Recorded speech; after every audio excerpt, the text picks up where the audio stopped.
Nah, sudah login lagi Mbak Vina. Iya, Pak. Sebentar ya. Saya siapkan dulu. Loh, waktu lagi melu naik kuliah tuh. Jadi kayak bagus loh ini.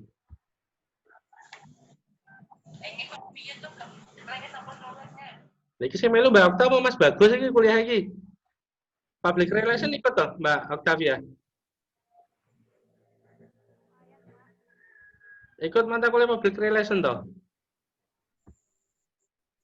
Tenan toh.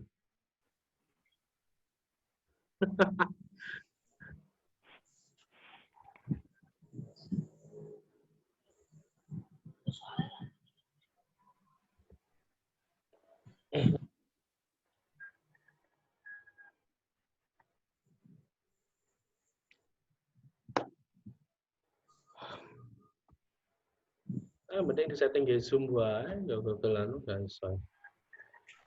Loh, cuman bertiga ini. Merlin mana Merlin? Masih masuk. Belum, ini belum ada ini.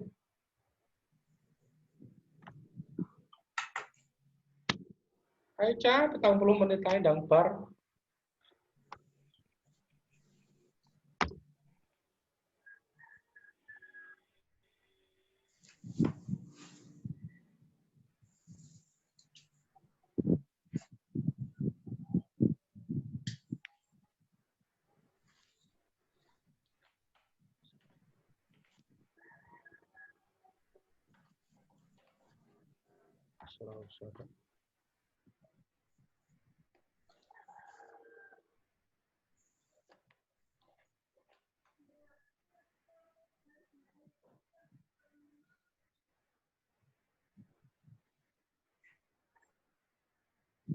Nah, loh.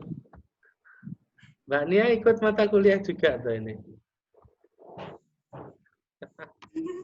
Boten itu, Pak. Dikandani, Cah. Oh, bagus.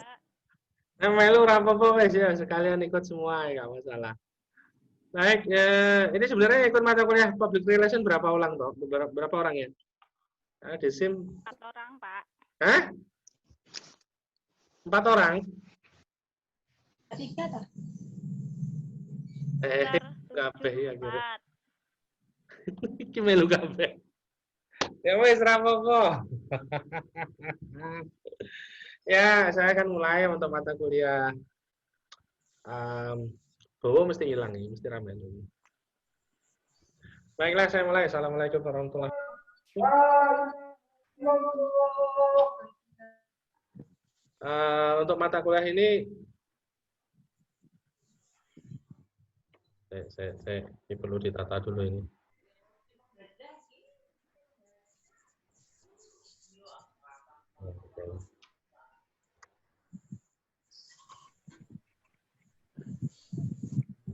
Saya share screen dulu aja deh. Oke, public relation berkenaan erat dengan hakikat dan fungsi dari public relation. Nah ini, para public relation itu fungsinya dia menjembatani kepentingan. Kepentingan siapa saja? Kepentingan orang-orang yang akan terlibat di dalamnya. Siapa saja? Orang-orang yang ada di dalam organisasi dan orang-orang yang ada di luar organisasi. Public relation seperti pertemuan sebelumnya, masih hafal enggak? Menurut siapa?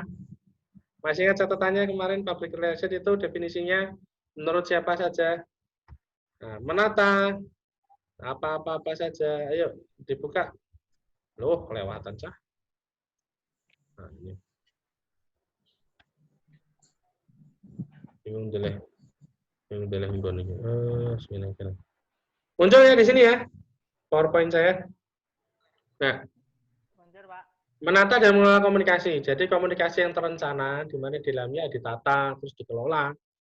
Nah, kemudian public relation sebagai kanal komunikasi. Di dalam sebagai kanal komunikasi, jadi komunikasi itu ada beberapa hal. Yang pertama adalah komunikasi antara verifikasi antara pihak organisasi dan beberapa pihak yang terlibat. Siapa saja sih? Perlu kita pahami beberapa pihak-pihak yang terlibat di sini, yaitu yang pertama adalah pihak di dalam organisasi. Ya, di dalam organisasi itu ya antara anggota organisasi, kemudian anggota dengan pimpinan, atau pimpinan dengan anggota. Terus kemudian yang dimaksud dengan terverifikasi, karena komunikasi ini merupakan dua titik. Satu, pihak yang memberikan informasi, yang berkomunikasi. Dua, pihak yang dikomunikasi. Atau satu titik dengan beberapa titik, ini hampir sama. Apa yang dimaksud dengan di sini terverifikasi? Jadi informasi yang diterima itu benar, valid, dan tepat. Informasi misalkan harusnya diberikan kepada anggota organisasi, ya sudah, informasinya tentunya tidak semua, namun terbatas, hanya beberapa orang saja. Kemudian informasi harusnya diberikan dari anggota organisasi kepada pimpinan, itu juga sama. Itu juga sama. Jangan sampai informasi yang harusnya tidak dibuka di khalayak umum, dibuka di khalayak umum. Makanya disebut dengan komunikasi terverifikasi. Terverifikasi yang dimaksud di sini adalah tujuan dan sasaran komunikasi itu jelas, berita yang dikirim benar, baik itu terfilter ataupun tidak. Nah, terfilter itu maksudnya dibatasi informasinya atau diberikan semuanya. Nah, kemudian komunikasi terbiaskan. Komunikasi bias ini apa? Ya, komunikasi dengan beberapa macam faktor kesalahan. Biasanya isi informasinya yang disampaikan itu bias. Nah, itu. Bisa saja informasi terbiaskan itu dengan sengaja dibuat bias, atau tanpa sengaja itu terbiaskan. Yang ketiga adalah komunikasi salah sasaran. Harusnya informasi ini hanya dimiliki oleh beberapa orang saja. Maka dalam hal yang disebut dengan public relation, Anda harus bisa membatasi atau menentukan yang disebut dengan namanya menata dan mengelola komunikasi secara terencana. Informasi ini harusnya hanya cukup pada sini saja atau pada hal-hal yang lain yang lebih yang bagus. Itu bisa dibagi. Nah, itu. Memahami dua poin ini dulu, yaitu menata dan mengelola komunikasi, baik itu terencana, terus kemudian baik komunikasi terverifikasi, terbiaskan atau salah sasaran, Anda harus bisa mengidentifikasi. Ini sangat penting sekali, karena apa? Public relation itu menjembatani. Tadi yang saya sebutkan baru pihak internal organisasi. Bisa juga yang disebut yang menjadi pihak penerima informasi adalah khalayak umum, masyarakat yang dari sekitar. Itu penting. Nah, jadi dalam hal ini Anda harus bisa membiasakan informasi ini harus tepat sasaran, harus dimanajemen dengan baik. Terus kemudian disampaikan secara sesuai timingnya, penempatan waktunya harus tepat. Itu. Nah, yang informasi yang disampaikan harus tepat sasaran. Terverifikasi itu berarti benar, komunikasinya bagus. Terbiaskan itu terbiaskan bias yang terjadi. Jadi informasi yang disampaikan bisa jadi itu salah atau diterima dengan maksud yang berbeda ternyata. Itu. Diterima dengan maksud yang berbeda ya beda. Dengan maksud A sampai B. Anda pernah bermain dalam pesan berantai? Halo? Di pramuka pernah main dalam pesan berantai. Jadi depan diberitahu apa sampai belakang nanti informasinya sama apa tidak. Itu sama dengan 3 poin ini. Terverifikasi, bias atau tidak, atau salah sasaran atau tidak. Ini penting. Jangan sampai informasi satu jalur ini salah. Jadi informasi yang disampaikan harus benar. Gitu. Nah, berikutnya poin ketiga poin besar ketiga di dalam slide ini, public relation sebagai filter dan penerangan, di mana di dalamnya memberikan informasi yang memang dibutuhkan sesuai kapasitasnya. Kedua, membentuk pengetahuan yang diperlukan. Diperlukan oleh siapa? Masyarakat pengguna, baik itu anggota atau masyarakat umum. Tiga, menepis informasi yang tidak benar. Jadi kalau misalkan ada kontra, ya dibenahi. Kemudian yang keempat, menunjukkan informasi yang benar. Ketika terjadi informasi yang tidak benar. Ketika terjadi informasi bias, maka PR bertugas menata, tampil menyampaikan bahwa informasi yang benar adalah ini ya itu. Tentunya dengan cara yang humanis. Nah, PR baik ke dalam organisasi ataupun keluar organisasi, ini biasanya ada 2. Tidak 1, tetapi 2. Tetapi 2.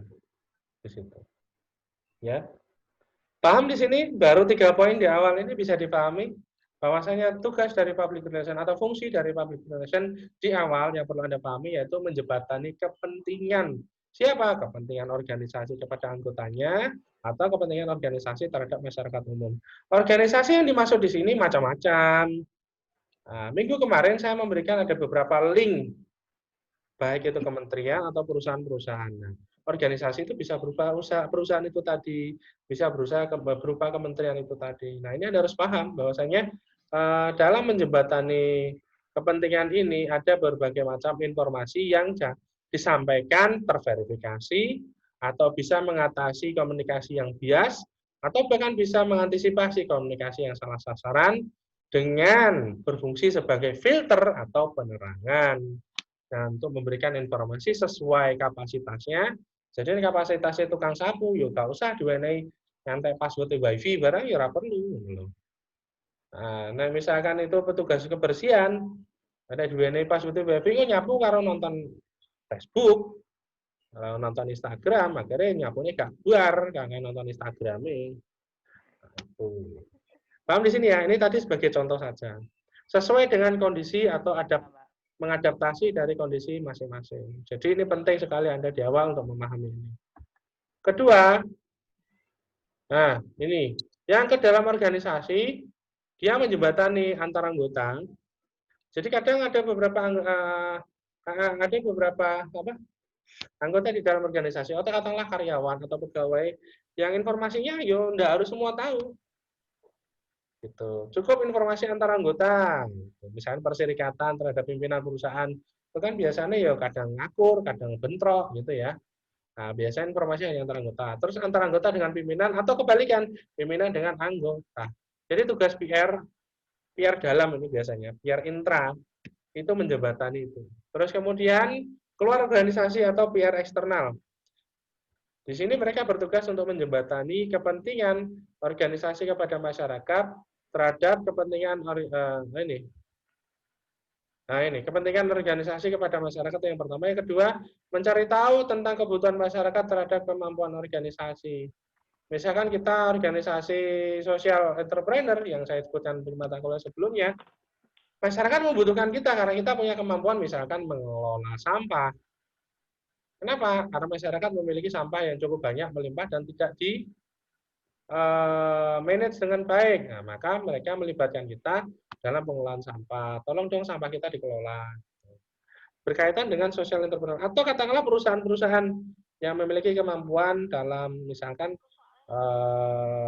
perusahaan peralatan kesehatan, ini sekarang sedang booming-boomingnya. Kenapa? Dibutuhkan untuk membantu penanganan COVID misalkan, menyediakan APD, atau menyediakan masker, atau sarung tangan, atau face shield. Nah, itu biasanya mereka membutuhkan itu. Masyarakat, oh ternyata masyarakat butuh kita. Sehingga apa? Kita perlu membentuk image yang bagus, di mana masyarakat ternyata membutuhkan kita, ya kita bantu. Gitu. Berikutnya, yaitu berkolaborasi dengan organisasi lain untuk menyampaikan kepentingan organisasi. Nah, ini biasanya ketika terjadi joint venture, atau membentuk usaha baru atau wirausaha baru. Loh Pak, kok kayak metode perkuliahan tadi hampir mirip. Bedanya kalau tadi itu bagaimana mengelola di luarnya, kalau ini bagaimana mengelola komunikasi yang ada di dalamnya. Nah ini, fungsi public relation yang pertama yaitu menunjang kegiatan manajemen dalam mencapai tujuan organisasi atau tujuan perusahaan. Visi misi organisasi harus dapat tersampaikan dengan baik dan beriringan di kedua sisi, baik internal maupun eksternal. Nah, tadi saya menyebutkan bahwasanya public relation itu ada dua, ada internal untuk menjembatani antar anggota, terus kemudian anggota dengan pimpinan atau pimpinan dengan anggota. Yang kedua, menjembatani kebutuhan atau kepentingan antara organisasi dengan masyarakat. Gitu. Nah, di perusahaan yang cukup besar atau di organisasi yang cukup besar, PR-nya dibagi dua. Humasnya dibagi dua. Satu humas ke dalam, mengurusi internal anggota-anggota, tata bengeknya anggota, kemudian kebutuhan-kebutuhan anggota. Yang kedua adalah PR keluar, berkaitan dengan masyarakat umum. Nah, kedua PR ini harus berjalanan seiringan sesuai dengan visi dan misi organisasi. Gitu. Nah, terus kemudian membina hubungan harmonis antar organisasi dengan publik, baik internal organisasi ataupun eksternal organisasi. Manajemen konflik yang muncul antar sesama anggota dan pimpinan agar dapat tetap bersatu untuk mencapai goal organisasi. Nah, kumpul wong akeh mesti ono masalah, pasti ada permasalahan yang muncul di dalamnya. Namun bagaimana memanajemen permasalahan tersebut sehingga keduanya bisa berjalan beriringan gitu.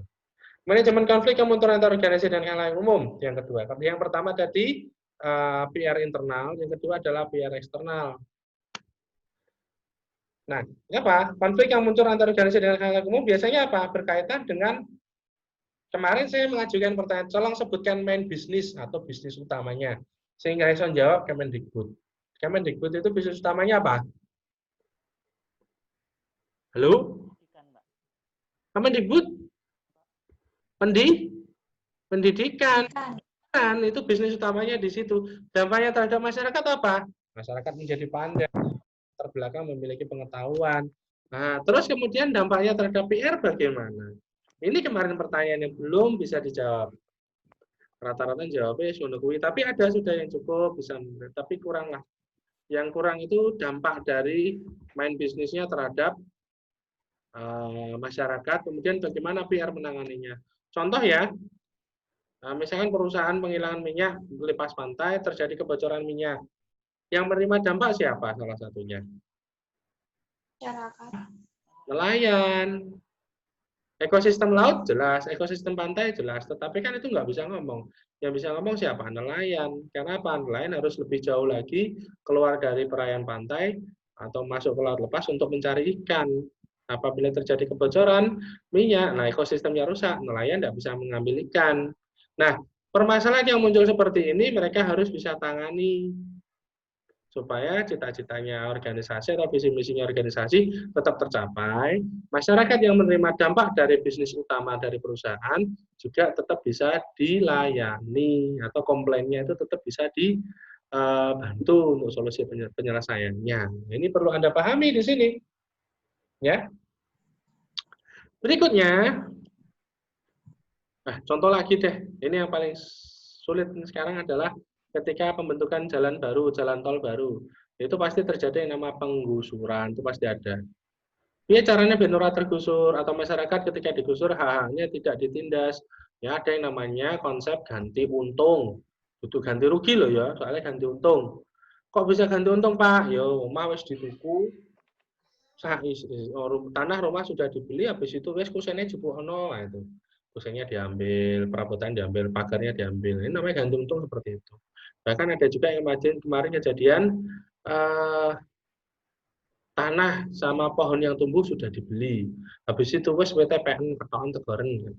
Kenapa? Karena negara juga nggak butuhkan tanahnya, nggak butuhkan pohonnya, hanya membutuhkan tanahnya. Nah ini, manajemen konflik seperti ini penting sekali. Jadi mengelola konflik supaya tidak eksesnya keluar atau menimbulkan citra yang buruk bagi perusahaan, tetapi di manajemen dengan baik agar bisa terlayani, keluhannya bisa diatasi, terus kemudian visi dan misinya atau tujuannya dari perusahaan atau organisasi juga bisa tercapai. Itu sebabnya salah satu kata kunci dari public relation adalah saling pengertian. Nah, kalau kamu bisa saling pengertian, maka kedua kepentingan, baik kepentingan perusahaan atau organisasi, dan kepentingan yang merasa terganggu, bisa diselesaikan. Gitu. Selanjutnya, nah ini, menciptakan komunikasi dua arah yang timbal balik. Menyebarkan informasi dari organisasi pada publik dan menyalurkan opini publik terhadap organisasi. Ini penting loh.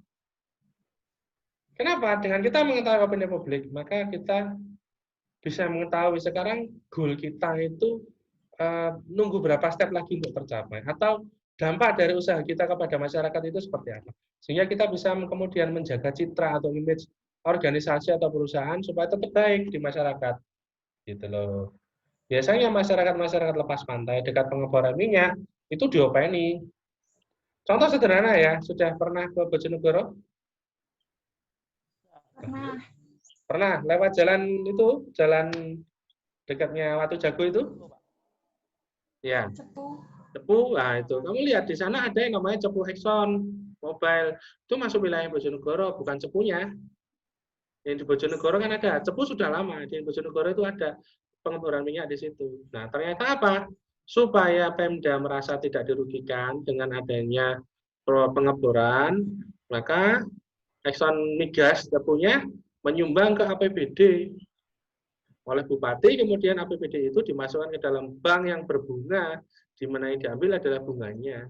Dan induknya nambah terus, per tahun keuntungannya ditambah terus sama ExxonMobil.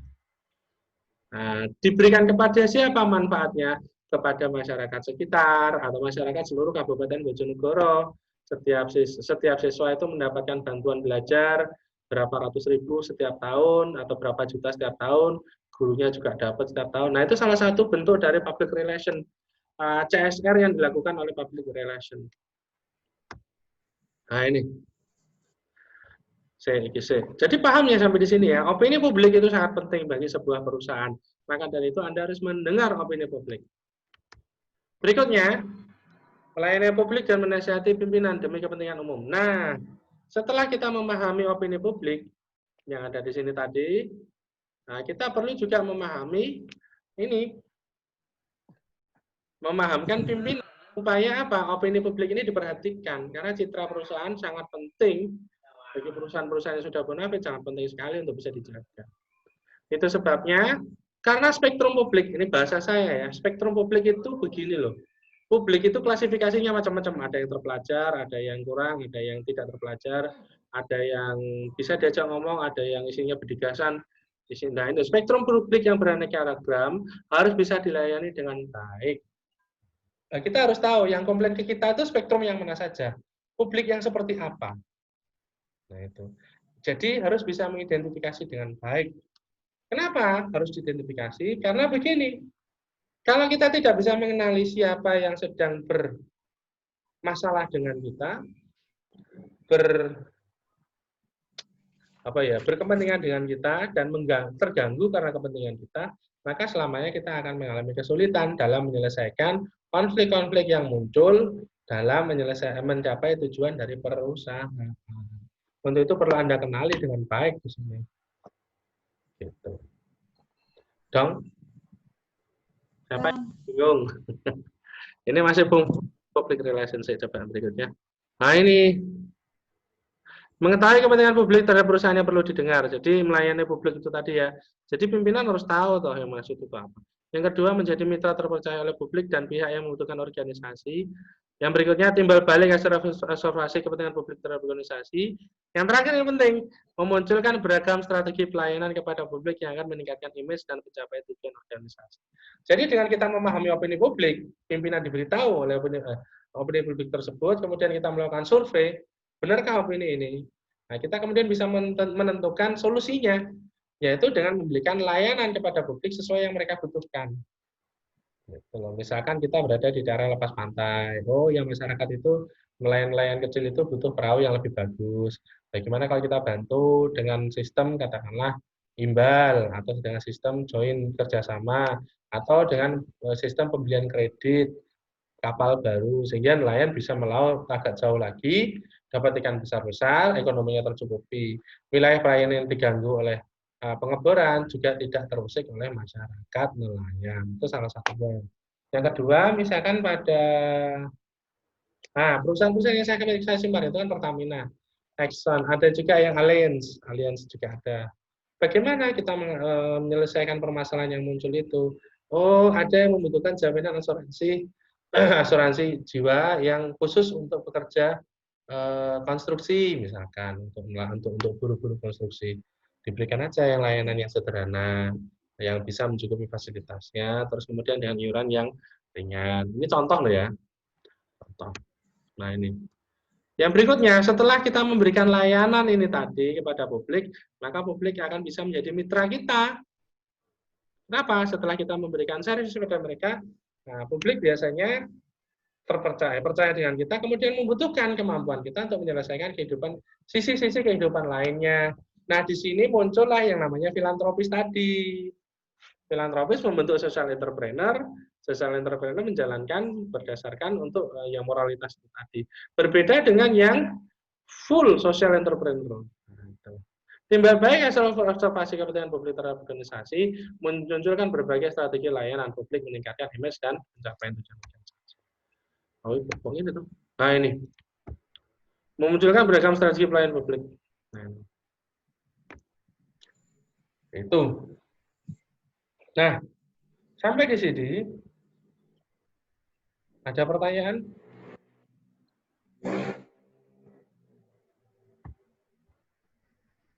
Any question? Untuk yang public relation. Bingung? Tik, tik, tik, tik, tik. Karena apa, Cang? Apa, Cang? Gak paham, Cang.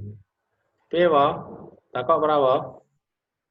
Bahwa turu ya, Pak. Ini.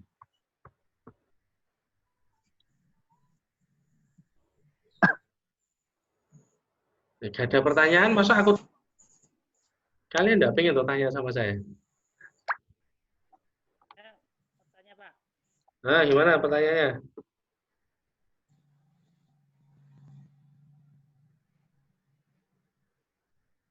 Sing untuk banter, gak krungu.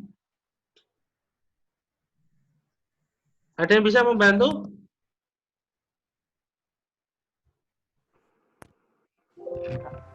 Gede nanti 100 lagi. Ya, tanya Mas. Ini Pak.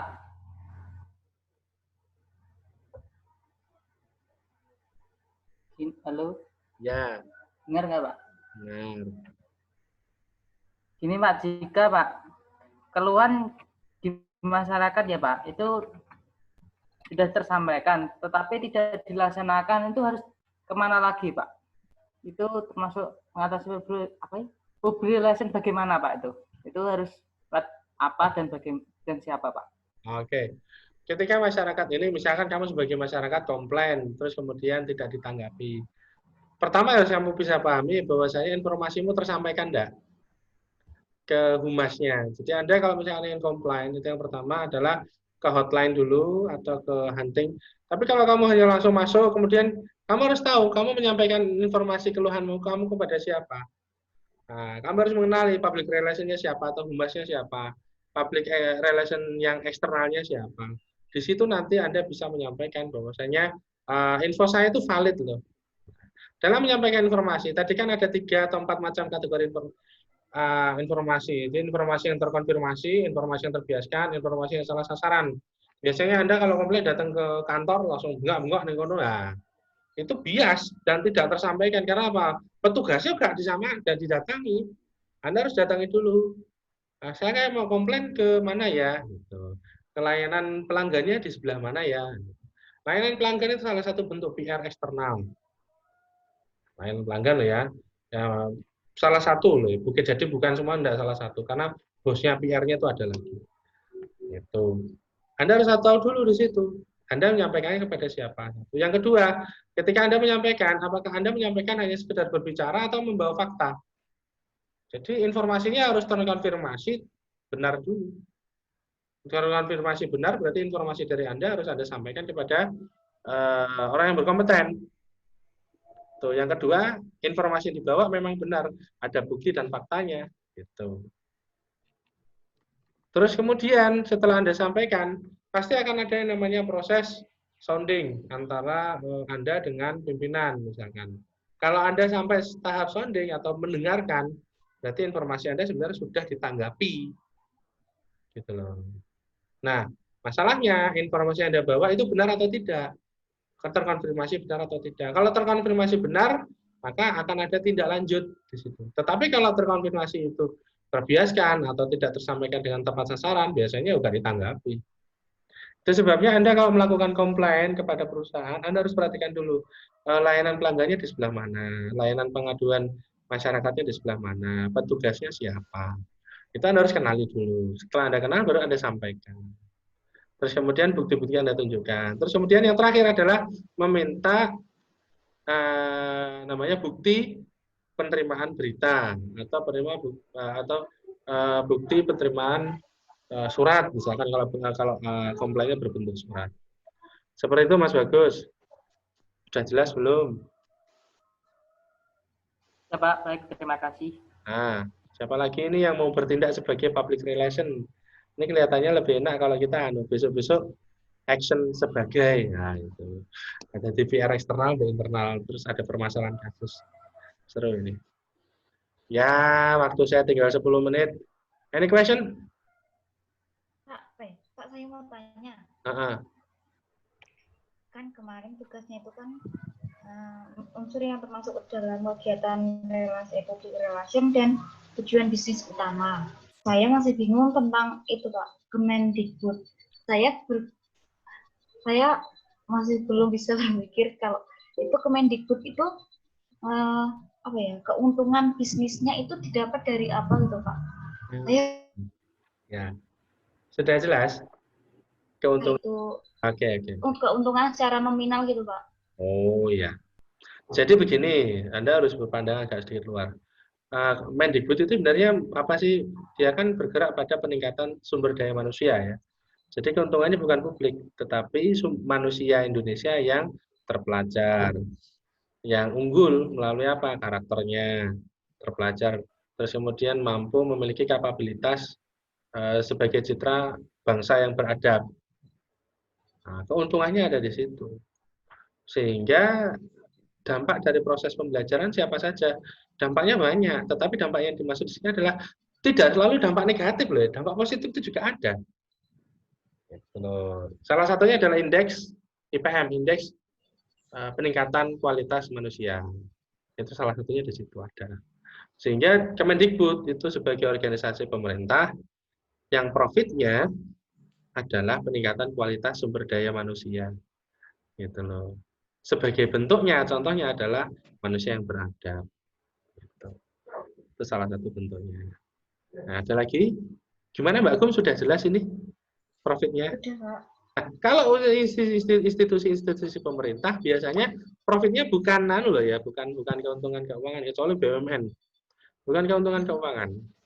Profitnya biasanya berbentuk yang lain. Value yang nilainya filosofinya lebih tinggi. Value yang nilainya nggak sekedar receh-receh, tapi tinggi sekali. Itu Anda harus paham. Nah, Corona. Nah, ini Indonesia menghadapi permasalahan yang paling besar. Nanti kita akan menghadapi lost generation, di mana ada satu, katakanlah gini, angkatan tahun 2019 yang saat ini sedang SMP, SMA, masuk ke universitas, SMP masuk ke SMA, SD masuk ke SMP, akan mengalami yang namanya lost generation, di mana mereka tidak memiliki pengalaman berkompetisi melalui UNAS, melalui SBMPTN, atau melalui UTBK, mereka nggak memiliki itu. Karena mereka lulusnya lewat jalur corona, itu masalah. Ya, paham ya?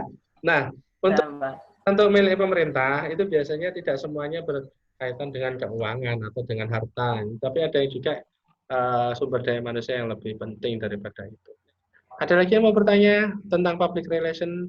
Sudah paham ya, PR itu secara kalau di perusahaan atau di organisasi itu ada dua sebenarnya. Bisa diampu satu orang, bisa dipisah. Gitu. Ada lagi yang mau bertanya?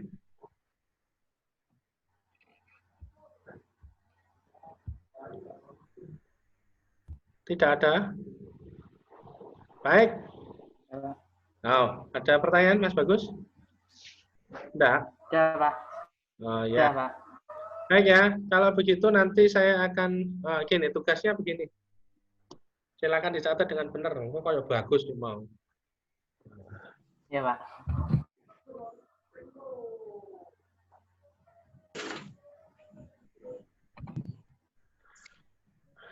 Salah satu fungsi dari public relation yaitu memberikan penyelesaian masalah dengan saling pengertian satu sama lain. Apakah ini dapat memuaskan kedua belah pihak atau meminimalisir kerugian besar di antara kedua pihak? Ini kan sebuah statement ya. Nah, jelaskan pendapat Anda tentang statement ini dan mengapa.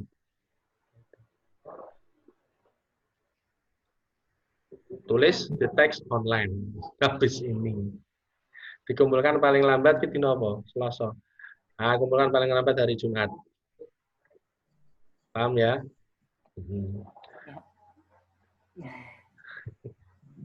Baik, penugasan di akhir ini saya harap Anda bisa memahami. Dari saya cukup sekian. Terima kasih. Kita ketemu minggu depan.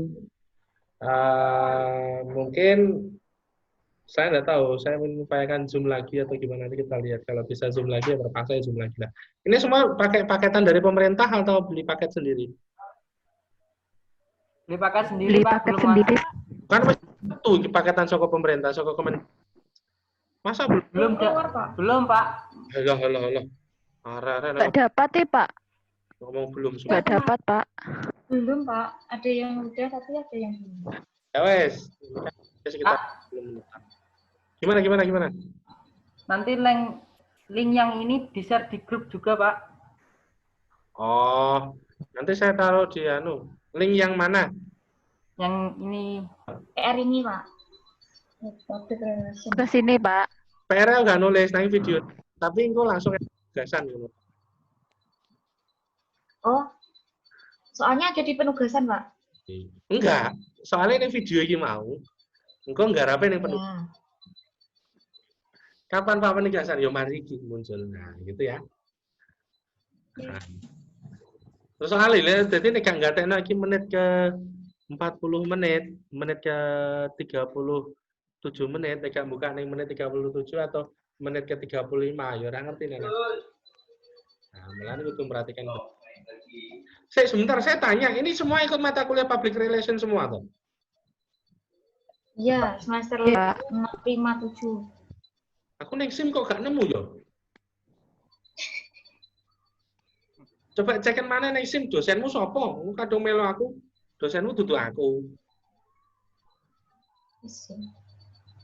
Ceken ning SIM wis kadung melu aku. Soale sing ning SIM wong telu tok, Merlin, Ervina sama Bagus, sama Bu Suti, sama Bu Budiati. Aduh.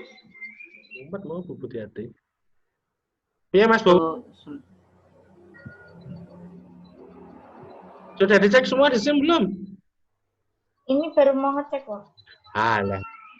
Ya wis engko yo karek 2 menit iki iso nemu ora minggu. Piye Vin, kucingmu sehat ora Vin? Alhamdulillah sehat, Pak.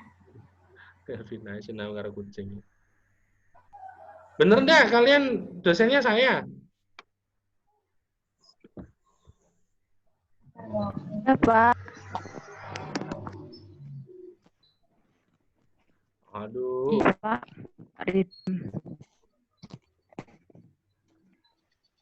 Bener saya dosennya. Wes kadung menggebu-gebu melu kuliah aku. Betul, Pak. Hah? Setuju, betul. Betul. Betul, Pak. Betul ya? Saya enggak social entrepreneurship. Kok cuman Kalau sosial cuma semester 5. nah, Semester public 7 relation nggak ikut. apanya? Lagi mau melu mata kuliah social entrepreneurship dinggo sapa, Cak? Arek semester piro iki mau?